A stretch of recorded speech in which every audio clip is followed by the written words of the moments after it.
2062 साल ज्येष्ठ 23 गते चितवनको माडीको बादरमुडे भन्ने खोलानेर तत्कालीन माओवादीले थापेको विद्युतीय धराप वा राखेको बम पड्किएपछि बसमा सवार 38 जनाको मृत्यु हुन्छ अनि 75 जना घाइते हुन्छन्। खासमा त्यही बसमा सवार केही नेपाली सैनिकहरूलाई मार्नका निम्ति तत्कालीन माओवादीले सर्वसाधारण चढेकै बस नै उडाइदिएको थियो। उक्त घटना घटेको अब केही दिनमा 18 वर्ष पुग्न लागेको छ।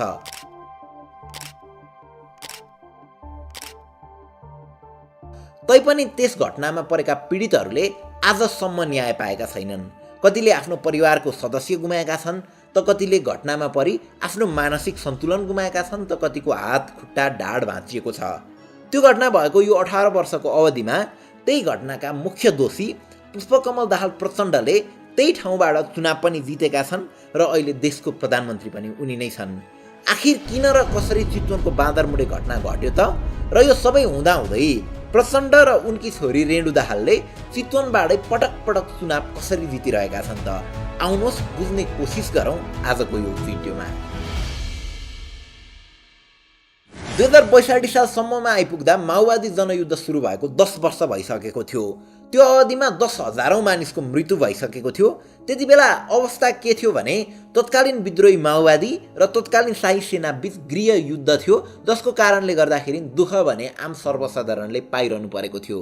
शाही सेनाहरूलाई कसैले सहयोग गर्दैछ भन्ने लागेमा माओवादीहरू आएर थर्काउँथे, धम्काउँथे वा कहिलेकाहीँ त मार्थे नै पनि।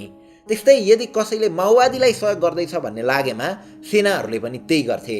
सर्वसाधारणको चाहना यी दुवैबाट टाढा बस्नु थियो, तर यो युद्धको कारणले गर्दाखेरि सम्भव भने थिएन। त्यतिकैमा 2062 साल ज्येष्ठ 23 गते बिहान 5 बजे बबईबाट ना 1 ख 3245 नम्बरको बस नारायणघाटतर्फ लाग्छ। हिँड्ने बेला 10-12 जनाको सङ्ख्यामा नेपाली सैनिकहरू बनकट्टा पोस्टसम्म जाने भनेर चढेका थिए। त्यस अगाडि नै माओवादी कार्यकर्ताले सेनालाई बसमा नचढाउनु, तिमीहरूलाई नै खतरा हुन्छ भनेर त्यस बसका मालिकलाई भनेका चाहिँ थिए। सङ्कटकालको समयमा उनीहरूले सेनालाई रोक लगाउन सकेनन्। नचढाउँदा पनि उनीहरूले सेनाबाट सजाय भोग्नु पर्थ्यो, चढाउँदा पनि माओवादीको खतरा थियो। अब त्यति बेला साह्रै कम बसहरू कुद्ने भएकाले र विशेष गरी त्यस दिन बबईबाट काठमाडौँ र पोखरा जाने 2वटा गाडीहरू नचलेका कारणले एउटै बसमा यात्रुहरू थोपरिएका थिए। त्यो बस खचाखच थियो।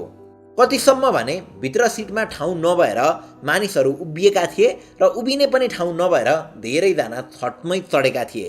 त्यति बेला छतमा चढेर यात्रा गर्नु कुनै नौलो कुरा भने हुँदैन थियो। छतमा करिब 50 जना यात्रुहरू थिए र पुरै बसमा गरेर करिब 120 यात्रुहरू थिए। 17 वर्षीय राजु छेत्री त्यो बसका मालिक थिए र त्यो दिन उनी बसको भाडा उठाउने काम गर्दै थिए। उनी अरू बेला पहिला भित्रका यात्रुहरूसँग भाडा उठाउँथे। बसन्तपुर बजार पुगे पछाडि मात्रै छतमा भाडा उठाउने चलन थियो। तर भित्र एकदमै भिड भएका कारणले गर्दा उनी पहिला छतमा रहेका यात्रुसँग पैसा उठाउँदै थिए। त्यतिकैमा बादरमुडे खोलानेर आइपुग्दा बस 81 उड्छ। बस भुइँमा नबजारिँदै उनी छतबाट बालुवामा हाम फाल्छन्। बालुवामै हाम फालेको कारणले उनी लगायत छतमा भएका के कतिजना बाँच्न सफल हुन्छन्, तर त्यो गाडीभित्र रहेका अधिकांशको मृत्यु हुन्छ। त्यसपछि म माथि छतमा पैसा उठाइरहेको थिएँ। पैसा उठाउने बेलामा झ्यालबाट माथिबाट हेर्ने बेलामा मान्छेहरू फुटबल भलिबल जस्तै बाहिर फ्वाट निस्किनु भयो। हेर्दा त मान्छेहरू झ्यालबाट धेरैजना बाहिर निस्किरहेको देखेँ मैले। झ्यालबाट ढोकाबाट गाडी ध्वस्त भइसकेको थियो अनि हामी पनि उडिरहेको थियौँ माथि। अनि त्यहाँबाट हाम फाल्यौँ। बाहिर आएर मैले 3-4 चोटि आफूलाई चिमटेँ। यो सपना हो कि विपना जस्तो लाग्यो। दुर्घटनामा परेका कतिले पानीसम्म पनि भन्न पाएनन् भने कति पीडाले आकुल व्याकुल थिए। गाडीमा सवार मध्ये 38 जनाको मृत्यु भयो भने 75 जना घाइते भए। मृत्यु हुनेहरूमध्ये पनि कतिलाई चिन्नै सकिँदैन थियो। गोजीमा रहेको आइडी कार्ड या नागरिकताले चिन्नुपर्ने अवस्था थियो। त्यो घटना कतिसम्म हृदय विदारक थियो भने त्यही घटनामा परि एकै परिवारका 4 जनासम्मको पनि मृत्यु भएको थियो। अनि एउटा सानो बालक 2 वर्षे बालक जसको पहिचान खुल्न पनि सकेन, उसको पनि मृत्यु भएको थियो। त्यति बेला भारतीय मिडिया एपी न्युजले मृतकहरूको भिडियो सामग्री प्रसारण गरेको रहेछ। त्यो भिडियो अहिले पनि युट्युबमा भेटिन्छ। यही भिडियोको रिसर्चको क्रममा मैले त्यो 2 वर्षे कलिलो बालकको बडी देखेपछि केही दिनसम्म म आफै भने डिस्टर्ब पनि भएको थिएँ। अब आफै विचार गर्नुहोस् यसले त्यति बेला त्यो घटना देख्नेहरूलाई कस्तो तनाव दियो होला। त्यही कारणले गर्दाखेरि हामीले त्यो क्लिपहरू तपाईहरुलाई देखाउन सकेनौं। मेन्टल हेल्थको ख्याल गर्नुहुन्छ भने त्यो क्लिपहरू नहेरेकै राम्रो। अब घाइते मात्र भएका वा बचेकाहरू मध्ये पनि धेरैको त्यो दिन होस उडेको थियो। कतिको होस त हस्पिटल गएर मात्र आएको थियो भने कतिको 18 वर्ष बितिसक्दा अहिलेसम्म पनि होस आएको छैन। त्यो घटना पश्चात बचेकाहरू पनि 9-10 जनाले त मानसिक सन्तुलन नै गुमाएका छन्। खासमा प्रिप्लान रूपमै माओवादीले घटाएको त्यो घटनामा दुईटा टोली सामेल थियो। एउटा टोलीले बसमा सैनिकहरू चढेको नचढेको चेक गर्नुपर्ने थियो भने अर्को टोलीले बस कुद्ने त्यस पुल्ने र विद्युतीय धराप राख्नुपर्ने थियो। पहिलो टोलीले बबैनेर नै बसमा सैनिकहरू चढेको देख्छन् र अर्को टोलीलाई त्यो पुलमा बम फिट गर्न लगाउँछन्। उनीहरू ती सैनिकलाई मार्न चाहन्थे, राज्यलाई सबक सिकाउन चाहन्थे। तर भइदियो के भने ती सैनिकहरू आधी बाटोमै उत्रिन्छन् र गाडी सर्वसाधारणले नै खचाखच हुन्छ। त्यति बेला यदि माओवादीसँग कमन सेन्स मात्र थियो भने पनि उनीहरूलाई थाहा हुनु पर्थ्यो कि पब्लिक बसमा सर्वसाधारण पनि चढ्छन् भनेर। अब उनीहरू कठोर थिए या गल्ती भयो त्यो आफ्नो ठाउँमा होला, तर बस पुल्नेर आएपछि माओवादीले थापेको एम्बुसमा पर्छ र दुर्घटना हुन्छ। हुन त प्रचण्डले जनयुद्धको सबैभन्दा ठुलो गल्ती नै यही हो भनेर स्वीकारेका छन्। तर त्यो जनयुद्धमा कयौं गल्ती कमजोरी भएका थिए र सबभन्दा ठुलो गल्ती यही माडीको बादरमुडे घटनामा भएको थियो।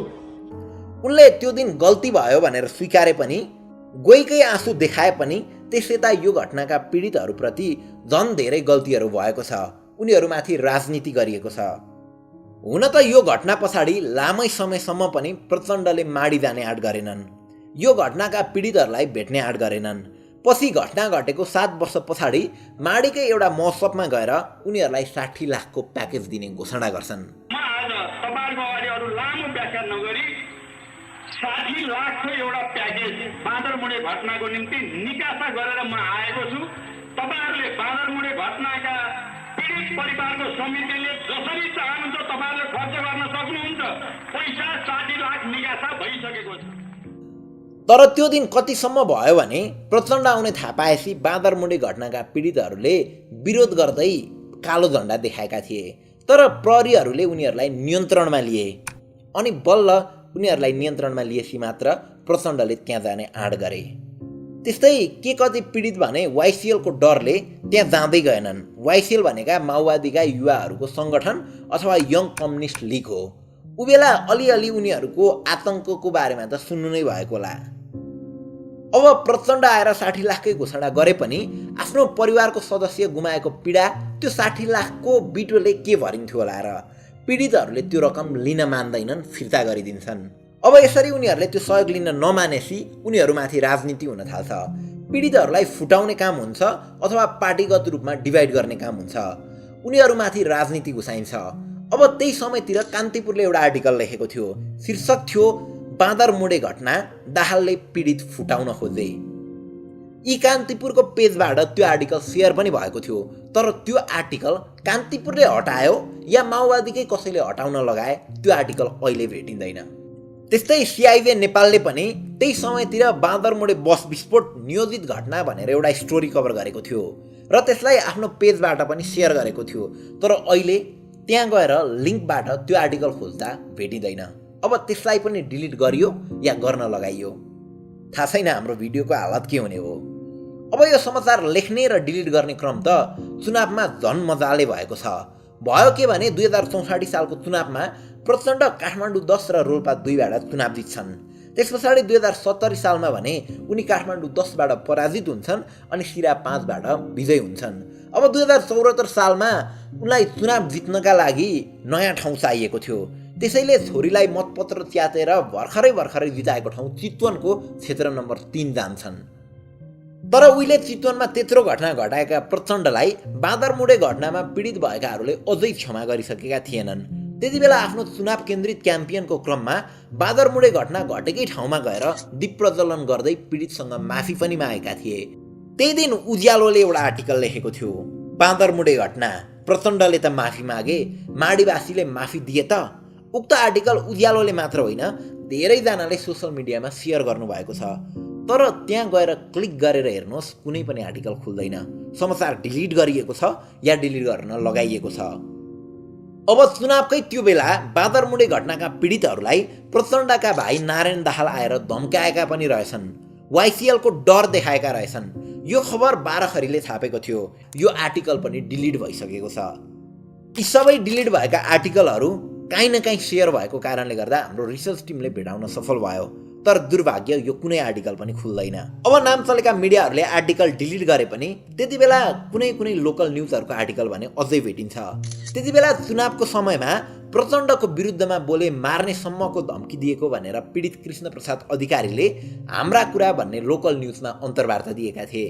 उनले डर, धम्की र त्रासको कारणले गर्दा माडीमा बस्न डरमर्दो भएको सम्म पनि भनेका थिए। अब यस्तै डरले भन्ने कि प्रचण्डको चातुर्यताको कारणले भन्ने उनले चुनाव जित्छन्। त्यही ठाउँबाट चुनाव जिते पनि पीडितहरूले न्याय पाउन अझै सकेका छैनन्। राम्ररी उपचार नपाएर घाइते मध्येका पनि थप 4 जनाको मृत्यु भइसकेको छ। औषधि उपचार गराइरहेकाहरूले पनि आफ्नै खर्चमा गराइरहेका छन्। उपचारमै हुनुहुन्छ, कति औषधि खाइराख्नु भएको छ, कति बेडमै हुनुहुन्छ, अझै पनि कति भइसकेको सहाराले हिँडिराख्नु भएको छ। तपाईँ पनि औषधि सेवन गर्दै हुनुहुन्छ अहिले? हजुर, गर्दैछु।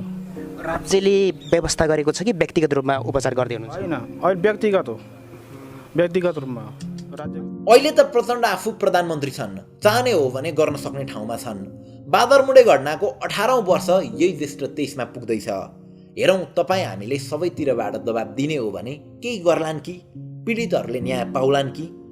अब सिभिल वारकै अर्को कहाली लाग्दो हत्याकाण्ड, जहाँ 17 वर्षीय बालकको हत्या भएको थियो। जुन कुराको न्याय माग्दा माग्दै पेन्सन बस्दा बस्दै बुबाको पनि मृत्यु भयो, आमालाई पनि पागलको ट्याग लगाइयो, बाबुराम भट्टराईले नै मारेको भन्ने आरोप लागेको थियो। त्यही घटना समेटेको यो अर्को भिडियो हेर्न नछुटाउनु होला। हस्त, थ्याङ्क यू फर वाचिङ।